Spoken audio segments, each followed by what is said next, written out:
Welcome to the Energy Mixx Radio Show. I'm your host, Kym Bolado, and today we are tackling a topic that sits at the intersection of energy, technology, policy, and economic growth. The role of AI factories in driving national, regional, and local economics. Today, joining me are two leaders who see the transformation from very different standpoints. However, they're highly complementary different viewpoints. First is Spencer Pederson, Senior Vice President of Public Affairs for the National Electric Manufacturers Association, better known as NEMA, representing the electrical manufacturing industry and plays a key role in shaping federal legislation and regulatory priorities, including priorities like the SPEED Act, the Electrical Supply Chain Act, and trade and tariff considerations that directly affect how quickly and reliable we can build energy and manufacturing infrastructure in the U.S. Hi, Kim. Thanks so much for having us on. Thank you for joining me. And also joining us is Jeannie, is it Salo? It's Salo. Yeah. And joining us is Jeannie Salo from Schneider Electric, a global energy leader in managing and automation. And with a strong footprint here in Texas and across the U.S., Jeannie brings a perspective of what actually it takes from the ground to the design to build to operating energy intensity, AI enabled infrastructure across power, utilities, and industrial manufacturing. Together, we are going to explore how AI driven infrastructure is reshaping the energy landscape and what that means for competitiveness, reliability, workforce, and communities.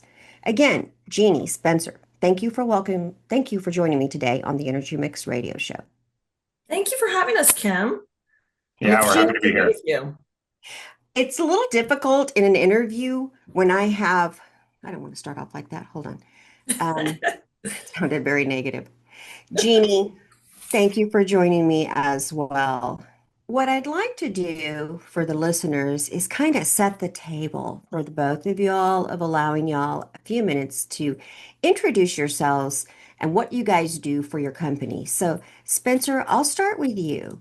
For our listeners who may not be familiar with NEMA's role, can you briefly explain how electrical manufacturing industry fits into the rise of AI-driven infrastructure and why policies like the SPEED Act and the Electric Supply Chain Act matter right now?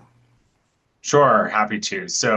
NEMA, the National Electrical Manufacturers Association, represents about 300 electrical manufacturers across the country in all 50 states. Um, if you think about the products that our members like Schneider manufacture, it's from the point of generation of electricity down through transmission, distribution, and then into the homes and offices, commercial and industrial applications all around the country. And so anytime you're flicking on a light switch, or power's coming, from a transformer in the street into your home, that's a NEMA product that's helping deliver that electricity. And in Texas, we directly employ 41,000 people. It's the second largest state for electrical manufacturing. I'm sure we'll get into that a little bit more. And indirectly, there's about 200,000 jobs in Texas. So it's a huge industry in across the country and growing even more.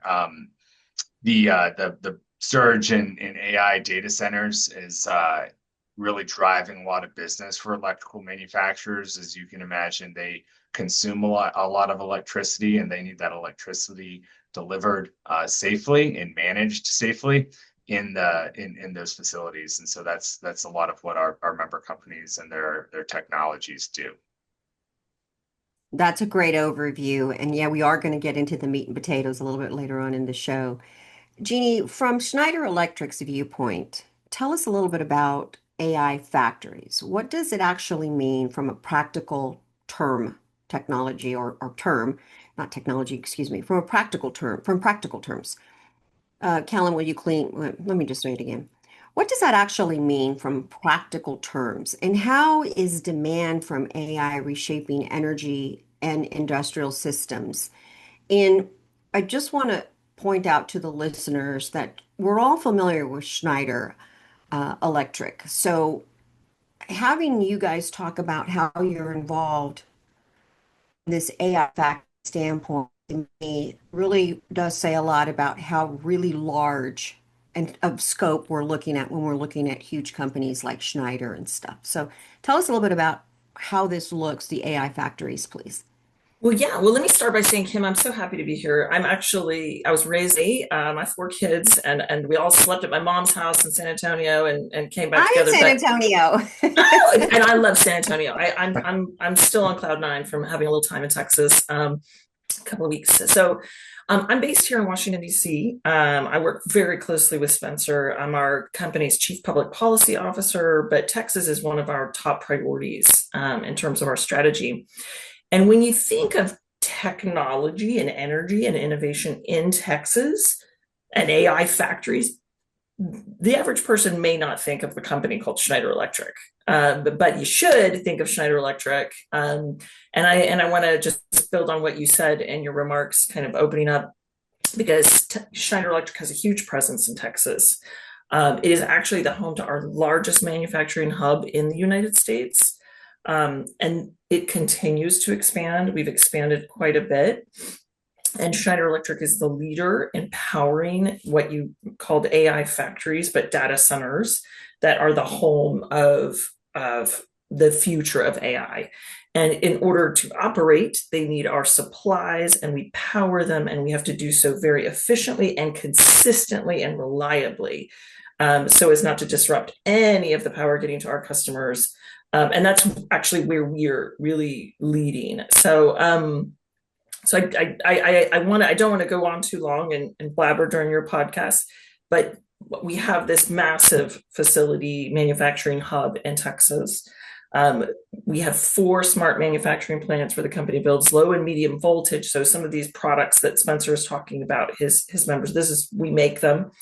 And this helps to reinforce the energy grid, which is fundamental to not only the future of AI in Texas, but all of the manufacturing that Texas has been attracting, and how its economy is booming, in fact, as a model to the rest of the nation, requires consistent supply of energy. Every time somebody comes to the governor and says, I want to build a new factory in your state, they want to know, how can I get connected to the grid, and will it be reliable, and how fast? And the same questions are coming from companies building the AI factories. And so our products are what help make that possible, not only for the AI factory itself, run smoothly, get the power and reliability that it needs as efficiently as possible, but also all of the other components that support the grid in Texas, so that it can also continue to stay reliable for the average customer, like my mom. Is that helpful? Exactly. It's important we keep the lights on as well. And I think that's, when we're listening, our listeners, because we're on the radio, we get a lot of different kinds of listeners. We get some that are energy aware, and some that are not, and some that are just listening because they enjoy talk radio. And this is a topic that they've heard a lot about, but they don't really know on the back end what that looks like. And maybe for those listeners, it's more or less to them. I hear we're going to have a problem powering everything. My lights may go on and off. We may not have enough power. And it has everything to do with AI and big data centers. But I also want to say I recently attended a summit in Pennsylvania in which President Trump spoke at, in which a lot of companies pledged over $90 billion in this exact infrastructure, Yeah. making Pennsylvania one of the leaders. And why I think this is important to mention it is because Texas, I believe, we're a very proud state and we want to lead as much as we can. And so this show is kind of important of how we are also doing our part with companies and associations to help make sure that we also are leading, but we're also thinking about citizens and how do we keep the lights on for all. And it truly is that we have to look at it as an investment in all forms of investment in the infrastructure, which is what we're talking about today, but also so we have enough for everyone to consume and still continue to grow. So that leads me to my next question for you guys, which is I want to take it from a national versus local impact.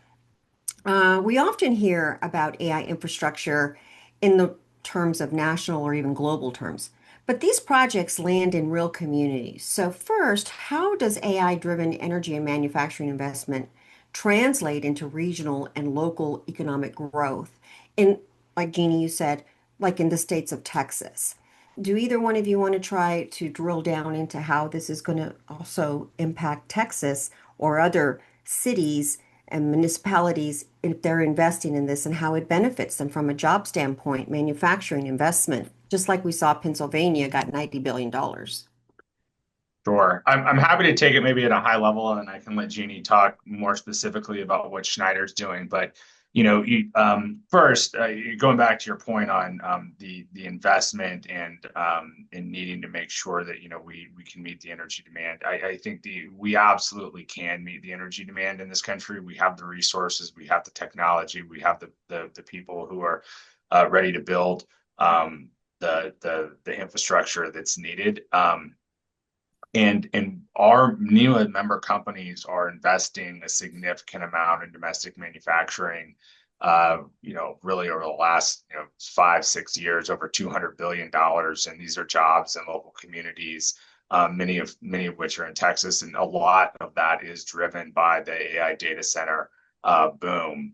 And these are jobs in manufacturing equipment that is going to be there for years and years and generations, where that equipment is going to be installed and then reinstalled and reimagined as these facilities grow out. So we really look at this as it's America's opportunity to be a leader in this industry, and we have again, the technology and the innovation here to make that happen. And it does end up going back to benefiting a lot of these communities throughout the country, where they're going to be the beneficiary of these new jobs and economic development opportunities.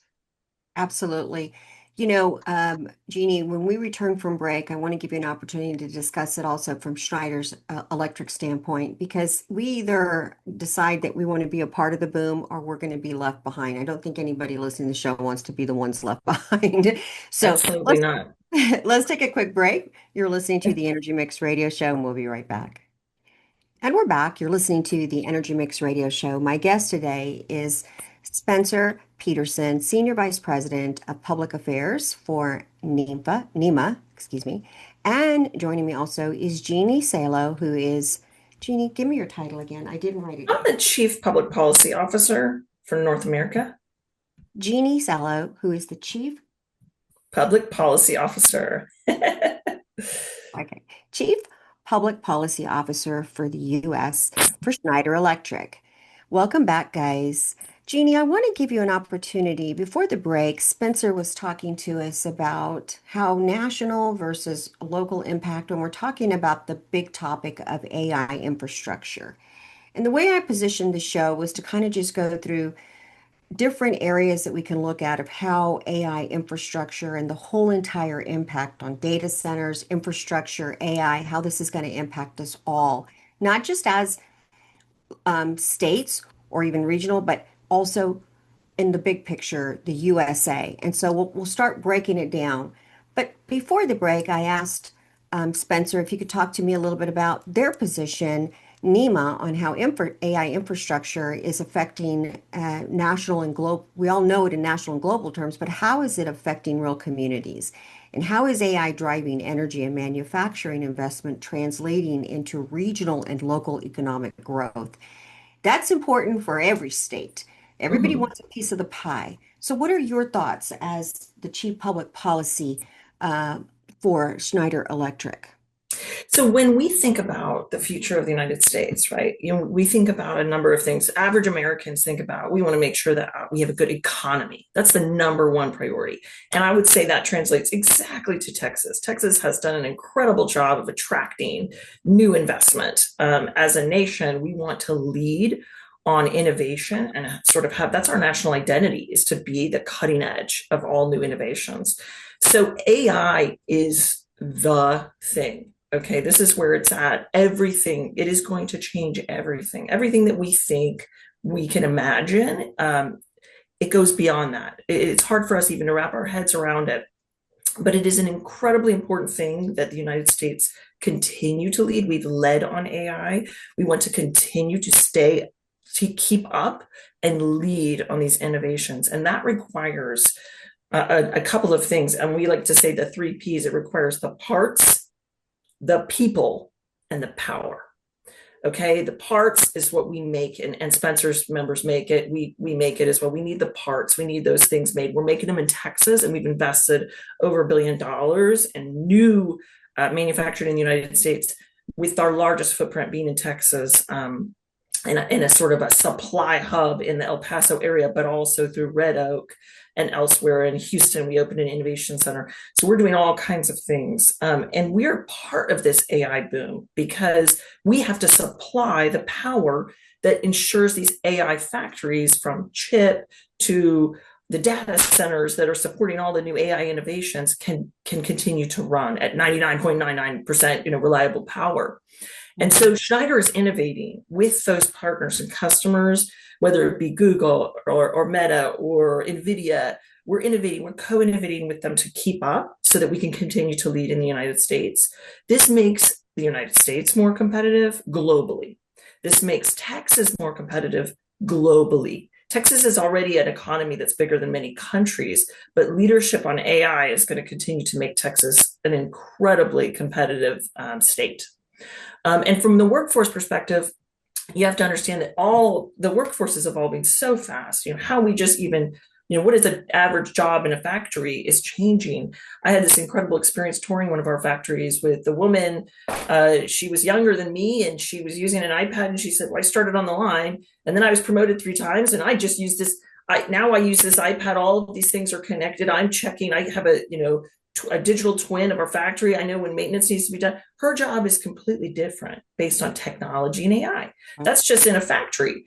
But AI is going to change jobs. It isn't going to eradicate jobs. It's going to change them. And we have to change the way we train our people and our workforce to continue to be competitive for those jobs. So we are training those people in our factories.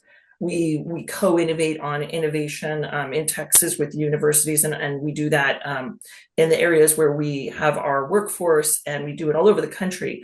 But we develop programs and apprenticeships and training modules that keep our workforce competitive for the future that we're going to lead in terms of powering AI. And the last thing I would say is Texas should be very proud, because when you think of technology and energy and innovation in Texas, you may not think of Schneider Electric, but a little piece of Schneider Electric is going into data centers and factories and the grid and infrastructure, not just in Texas, but all over the country and all over the world, because we're making things in Texas that are affecting those projects everywhere.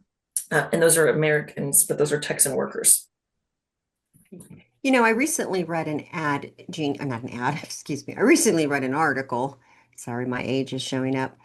I recently read an article in which they were discussing how difficult it is for college students not only to decipher what type of occupation they want to go into in college because of the landscape changing so quickly, but for the ones who are graduating. And a lot of the jobs, as you mentioned earlier, they are not leaving. They're just kind of changing, modifying. And so people who started in, one profession is going to quickly grow into something else due to the use of AI. And I guess the thing that I want you to talk about a little bit more is, y'all recently announced significant investments into energy automation and AI growth, but it sounds like to me you guys are really staying focused on, we can do all this stuff, but if we don't have adequate staff or teams, we can't fulfill these commitments or these investments. And I heard you say you're working with universities and stuff to make sure that you guys are meeting the need of the type of workforce that we're going to need in the future. Can you just go a little bit more into what those jobs might look like, just so we get an idea of how this is changing, because it is changing quickly. So Absolutely. Absolutely. Well, first of all, we know already that we have a dearth of electricians. We need more electricians. Those are jobs that are not going away. Okay. And Spencer can say more about this, but this country is, because of AI, because of technology, that is, anybody that owns one phone, typically you have two phones and four iPads, depending on how many kids you have so many devices in your home, but everything needs the electrical infrastructure to operate. That's not just the data centers and the AI factories, but it's the entire electrical infrastructure, which involves switchgear and all of these parts that are part of the National Electrical Manufacturers Associations, the members that make those that Spencer will talk about. But that infrastructure has to be modernized and beefed up significantly. China is going much faster than the United States. We've got to keep up. So all of those things are going to require electricians and construction workers, and we're going to continue to have those jobs. But then there's the next generation of engineers and software engineers and outside programmers and coders and all of these things. And then there are those jobs that are that are just the same jobs, but they evolve as we apply AI offers to things. So, you might be a grid operator, but you need now to have several, sort of software and technology experts, because you're going to apply a lot more digitalization to the grid, whereas you used to maybe have more hard infrastructure, right? You're going to build out a peaker plant, but now you might also need to put a lot of connected devices, and you need to have somebody that understands all of that. So you have new kinds of jobs in the technology space applied to areas. You have jobs that are changing, like the woman on the manufacturing line who is now applying more technology and AI and connectivity to her average job. Her job is changing. You have people designing digital twins of a factory or a data center, so they can say, how do we make this as efficient as possible before we build it? And then you have all of the people that are looking at the data and interpreting it and helping design the next evolution of the software or the way that we manage our energy and our manufacturing. And all of this is extremely exciting space. And if you ever talk to a teenager, they know a lot more than we do about it. And that's going to be their future. They're going to have all kinds of interesting new jobs. So I'm simplifying it to some degree, but it's so hard to kind of wrap it all up in a nutshell and tell you everything that's evolving. What I would say is it's exciting, but we have to go faster in changing, upskilling our workforce, onboarding new electricians, and designing exchanges and programs that can work across the nation so that we can keep up. I guess Spencer could add even more to that. That's better. Well, let's take a quick break. When we return, Spencer, I will give you the floor and we'll do some are we ready checks as well. Yep. You're listening to the Energy Mixx Radio Show. We'll be right back. And we're back. You're listening to the Energy Mixx Radio Show. My guest today is Spencer Pederson, who is Senior Vice President, Public Affairs, and Jeannie Salo, who is the Chief Public Policy Officer. Policy. I just put I'm sorry. No worries. Chief Public Policy Officer for Schneider Electric. Let me start.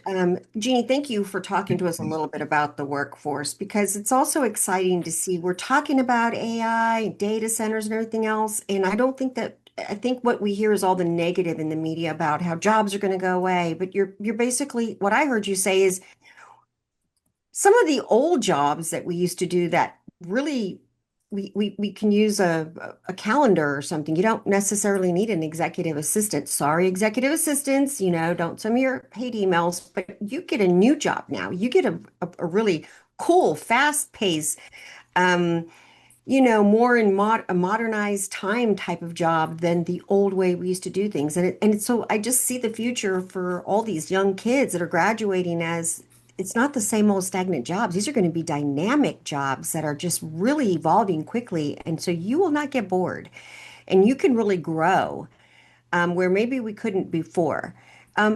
Spencer, I want to turn to you and I'd like for you to talk a little bit about the workforce as you see it, but there's also a whole lot of optimism, as you can see even with me, around the AI factories, but there's also constraints.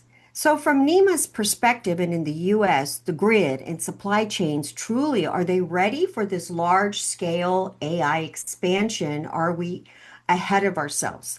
because some reports we hear is we don't have enough. And I hear y'all say we do, which is good because y'all are some of the experts. But when I've had other guests on the show, they've kind of made it seem like I don't know how we're going to do all this. So it's been a little bit more about I don't know. So Spencer, tell me, from NEMA standpoint, we heard from Jeannie that she believes Schneider Electric, they're standing up and hitting the ball, and we've got enough. What is your thoughts on it? And also, if you can bring in the workforce as well. Sure. Well, look, I mean, workforces, we consider that a supply chain constraint or an opportunity, really. And that is, and when we look at the supply chain issues impacting the industry, workforce is one of them. I can tell you right now, we have a shortage of workers, and there's a lot of opportunity in this industry.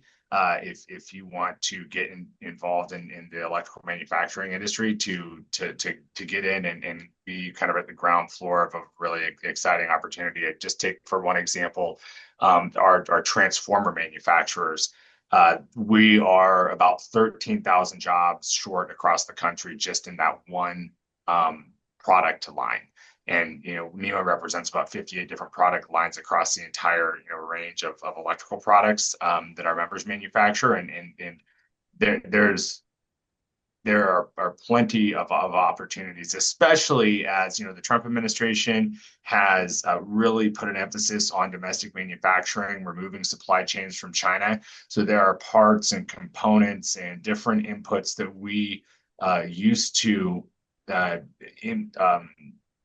import from China or for somewhere else that we are now, either seeking out additional, supply chains from other countries, or more likely trying to find someone who makes it domestically. And so, even if you might not be working for the electrical manufacturing industry, but that emphasis on domestic procurement is creating other job opportunities, kind of rippling out through the economy, where there are pieces of components of the supply chain that manufacturing is also being built here in the United States. And then, as Jeannie mentioned, for the electrical industry, we across the country, I think on average about 10,000. Like we lose about I think we only get 7 of the 10 electrician jobs we lose every year, right? So we are short on electricians and need more and more and more every year to install a lot of this infrastructure. But there's some supply challenges for sure, and I talked about some on the worker side, some of the raw materials. There's also some supply challenges, but again, creates another opportunity here at home on the mining and processing side, whether that's copper or cobalt or lithium. I mean, these are opportunities where we get to produce these materials here at home, and then they get to go into electrical products that are made at home. Another thing that you probably hear about in terms of a supply constraint is just power, right? Electricity. NEMA did a study this last year. We estimate that electricity demand is going to grow 2% every year until 2050. That's a 50% growth overall. And in the next 10 years, 300% growth just based on data centers. So the demand is skyrocketing. Yes. The good news is that we have the resources here to meet the demand. The bad news is we have really bad policies to help us get the electricity to where it needs to go, right? And so one of the things that NEMA is working on is permitting reform. And we're going to get into that. And I need to take a quick break, Spencer. We're going to get into that. What you're showing, I hope what our listeners are hearing and seeing is what I am, which is I don't really know any transition that occurs without pain, without some kind of uncomfortableness. You have to go through that in order to get to the other side. What I'm hearing from the both of you all is we understand and identify what these issues are. And Spencer, when you mentioned cobalt and lithium, we look just a couple of years back and it was all outsourced to China. We find ourselves over and over and over again in the past of not having what we need and dependent on other countries that may or may not like us too much. And we're bringing all of this home domestically. We're looking at this. We're trying to work on our workforce. We're trying to stay ahead of China in the AI race. But I see these as all opportunities. Every single Yeah, one of them is an opportunity for us to be better, but we're going to have some hiccups and we're going to have some growth restraints and we're going to have some problems along the way. But I think I hear that you all are really like, we're all understanding in the energy sector what are the problems, supply chain, workforce, and identifying how are we going to get there and starting to put those in place now and not waiting for that, tidal wave to hit us. Let's take yeah. a I quick mean, I break. think, think about everything that you heard about our dependency on foreign oil and natural gas forever.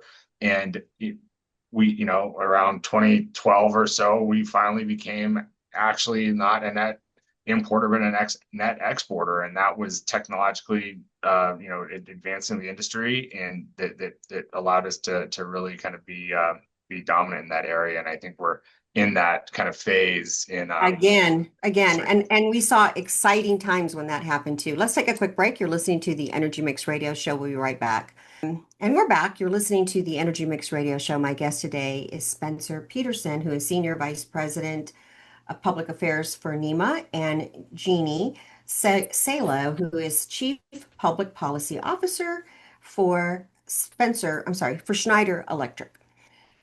Spencer, you mentioned before we went into break that, just not too long ago, it was under the Obama administration when they wanted to get the Obamacare through, they had to give something up. And that policy was they lifted the export ban, in which shale was already just forming and beginning. What that did was turned us from an importing to an exporting country almost overnight.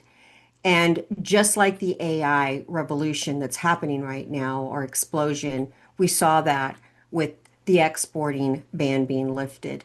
And I have to say, looking back now on these years, it was a game changer for the United States. We now are able to supply our allies with what they need in the way of energy needs, natural gas, to help them. So it strengthened the globe um, in a way that for us kind of kept peace. Now we're looking at AI and we're at it again with all of the different countries. We have to consider that AI is at the forefront of everyone. And so now I want to turn and switch the gears to permitting and policy pressure. Since this is the organization, you guys, NEMA, that focuses on regulation permitting. I mentioned in the opening of the show, the monologue, that the SPEED Act is designed to accelerate permitting, but those pesky critics worry about cutting corners. So where do you see the real bottleneck today? And how do we balance speed with accountability and community trust?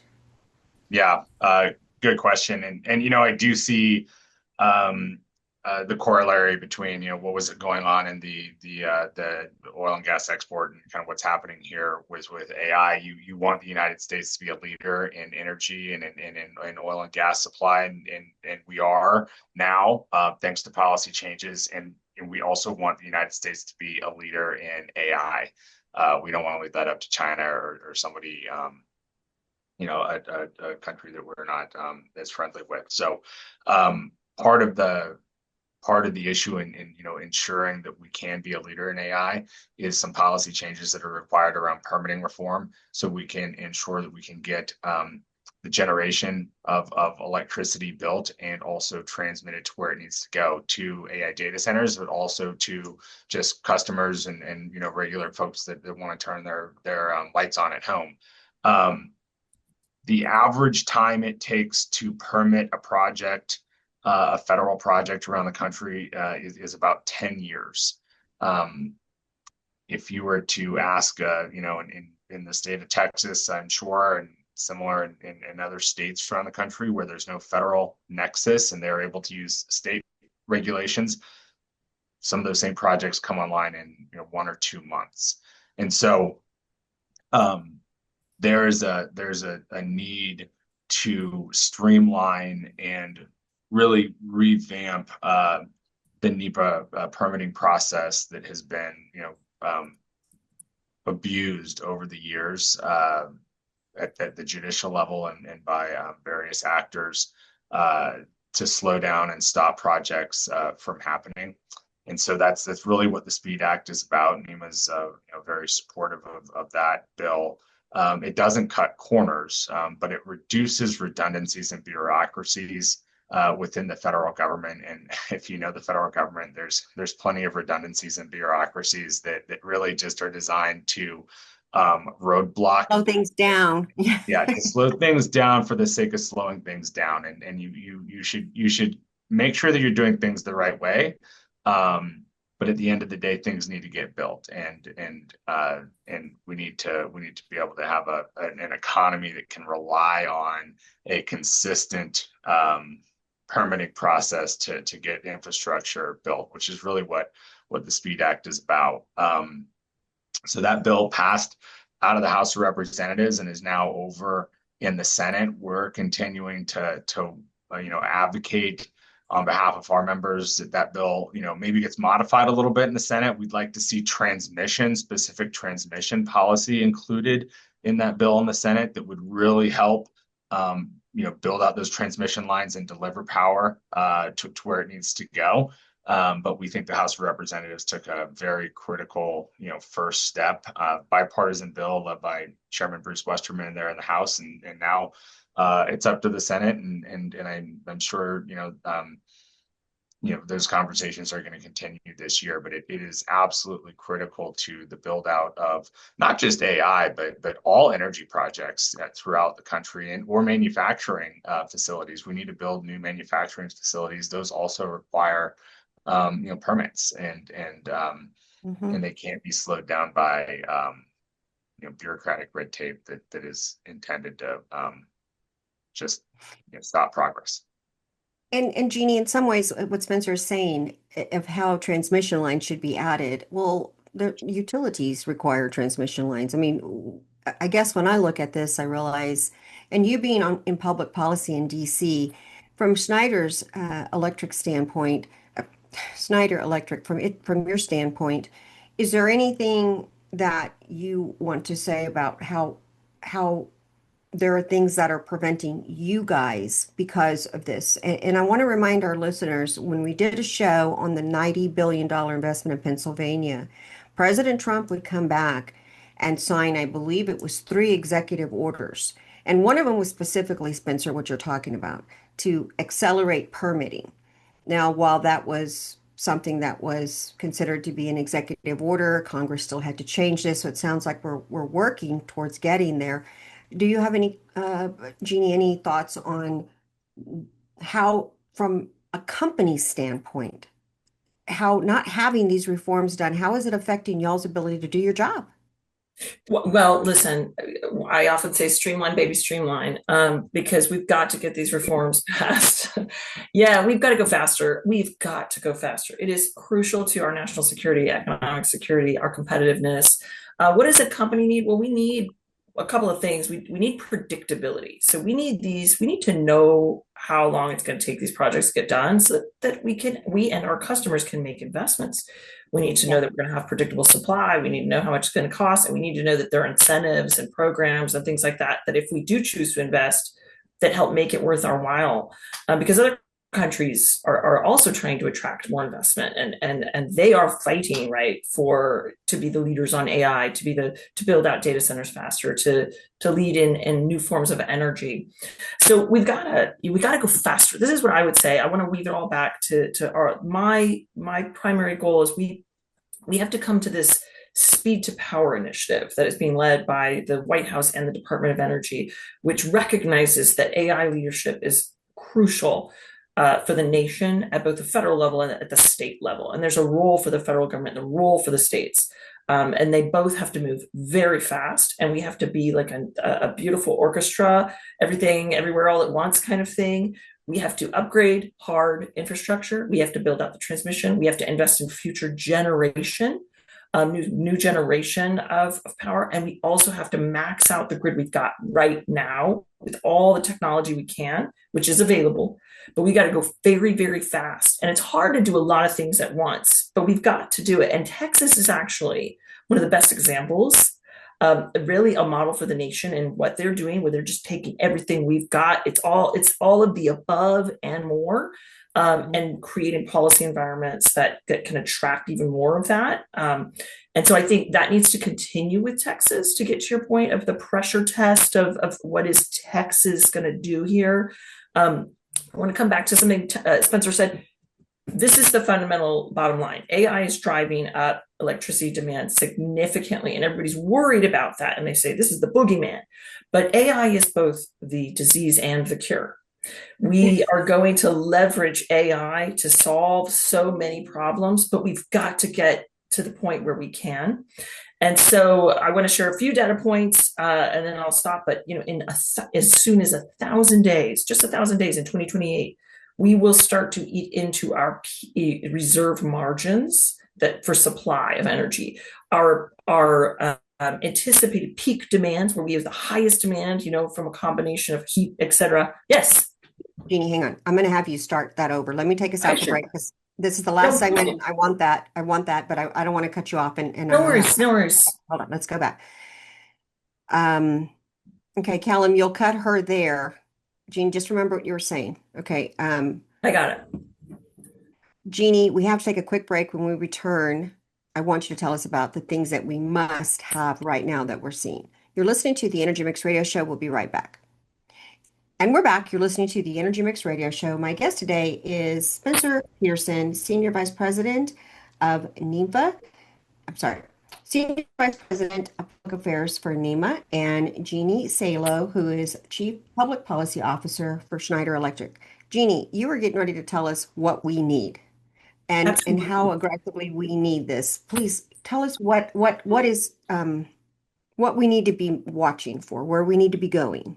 Absolutely. So in as soon as 1,000 days in 2028, our supply of energy will start to fall short. The reserves that we keep in cases of emergencies will start to fall short underneath the anticipated peak demand.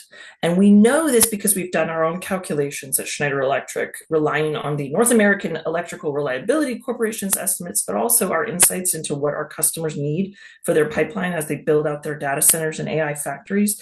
And what we know is that we're going to have about 175 gigawatt shortfall by 2033. And that could even be bigger. That could be even bigger by the time we get there, because things are changing so rapidly. But we can't look at AI as the culprit and say, oh, that's the problem. We need to slow down. No, we have to go faster, because we need new sources of energy and electricity to power AI. And we also need AI and technology and the investments in all the digitalization and automation of our factories, our grid, even going beyond thinking broader at all of our infrastructure, our ports, et cetera. We need to make them smarter. We need to apply technology. We need to innovate and get better at how we can use that to manage our energy, because that is going to make us competitive, and it's going to solve the problem of the demand versus supply equation. And so the key takeaway that I want to get across is that policymakers have a tough job. They've got to pass the permitting reforms, right? But they've also got to enable faster investments across the board at federal and state levels in technology on the grid, immediate solutions that can maximize the power that we have on the grid today, right? By making it smarter and making it us manage for these peaks. We also need to evolve our regulations so that we can build out the data centers, have them develop the power solutions they need without making the grid less reliable for average Americans who want to keep their lights on and expect them to stay on. These things are possible, Kym. We can do them. Texas can lead. And I know Schneider Electric, for one, we're heavily invested in Texas, and we're invested in partnering with Texas to make sure that it continues to lead in this space, that we can show not only the rest of the nation, but the rest of the world how it can be done successfully. So count me in and our company in to help realize this dream. You bring up something. When I came back from Pennsylvania. Boy, I was so upset because I was like, and why the heck wasn't Texas, at the table? Why did Pennsylvania get $90 billion? Why are they? And I mean, it was beautiful, and it's Pennsylvania. I don't mean it in a real way, but I was asking those questions, and it's good to see that Texas is not going to be far behind. So I want the both of y'all to comment because there is a question about who pays for the AI boom. And I'm assuming it's all of us to some degree. Everybody's using GPT chat, Copilot, and if you're not, you're missing out because they're great tools. But that's just the tip of the iceberg. But everybody uses Google for a search bar. We are all taking advantage of it. It's like we all want to complain about gas prices, but we need it. We all want to complain about how we need to keep the oil crude in the ground, but we can't survive without our air conditioners, our lights, and our cars. So we're consumers of these products. But I guess the question that we all ask is, well, who's going to pay for this, though? I know we all will pay a part, but who's really paying for the AI revolution? Spencer, you want to go first? Sure. Yeah, I'm happy to. I think you have to acknowledge at first the significant investment from the data center owner operators. So I mean, frankly, they're paying for a lot of the initial investment, and that's a key thing to keep in mind. I think there's some contributions really from a number of different industries after that. You look at the investments that a lot of the major investor-run utilities are making to help service data centers, and they're certainly bearing some of the costs. And then, as I mentioned at the top of the hour, in electrical manufacturers, and we've invested over $200 billion in domestic manufacturing. So there's a lot of money going in there to make sure that the infrastructure and the equipment needed to build out these new technologies are here, made in America and made safe. And hopefully that and also that those are creating jobs for folks. So that's giving back there. So it's a mix, I think, in who pays. Obviously the federal government's kicking in some too, if they're based on what the president has committed. We'll sort of see going down the road, what the mix looks like of spend on the AI data centers. But that's, I guess, my initial take. Jeannie, what are your thoughts? Who pays for AI? I would add it is the data center operators. It is private equity, right, that is investing and they see the future potential. It's companies that are investing in AI, industrial AI for their factories, or AI in their own, just the use of Copilot and other things to enhance productivity.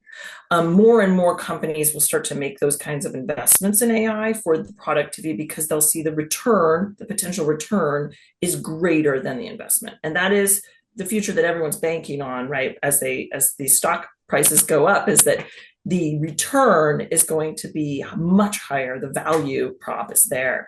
And so I think that the real question, maybe underneath your question, is are average Americans that are paying their electricity bills going to have to pay for the electricity demands of the data center? Maybe, I don't know. But I think the important thing, right, is that we focus faster on how AI can benefit society, our energy management goals, our manufacturing goals, and that we start to deploy those solutions, even beginning with our own military, our own federal facilities, that we start to deploy them and incent companies that if they can manage their energy more wisely by leveraging industrial AI, if grid operators can, if port operators can, if we can be better and more productive and use less energy so that it can go everywhere else it needs to go, so we continue to grow the economy, that we deploy AI for that. And that's, I think, how we're going to find out that it's going to be less of a question of who's paying for it and what we're getting from it faster. And that's, in my mind, we can reap the value faster if we're really focused, coordinated public policy that is informed by companies like ours that really have a good sense We're subject matter experts in this space, but it is a combination of input from a lot of stakeholders, not just tech, not just the tech world, because we are the tech world and the energy world, and you got to bring a lot of the stakeholders together. Well, I will say this in the closing of our show. The one thing that President Trump did make crystal clear at the Pennsylvania AI Summit was that we did not want definitely China to control AI. And I think that every single American understands when I make that statement why we don't want that to happen. So AI is important. And as you mentioned earlier, Jeannie, it is a matter, in my opinion, of national security. So prepare for bumps, I guess, buckle up. But this is necessary for us to continue to be the best country in the world. And it is, setting aside our pocketbooks or setting aside our thoughts for the greater good, and AI has to come into play. Spencer Pederson of NEMA, thank you so much for joining me. Gina, Salo, Thanks Schneider so much for Electric, having thank me. you both. Huh? I said, thanks for having me. We appreciate it. You're very welcome. Thank you both for joining me and helping me to unpack what AI-driven infrastructure really means for the energy future and for us. Thank you so much, both of y'all. Jeannie, it was a pleasure speaking to you. I have not Such a spoken to you pleasure. before. It was great to hear your point of view as well. Thank you so much for having us, and thanks for all the good stuff you're doing on your show. Thank you. All right, take care, Thanks so Kym. much.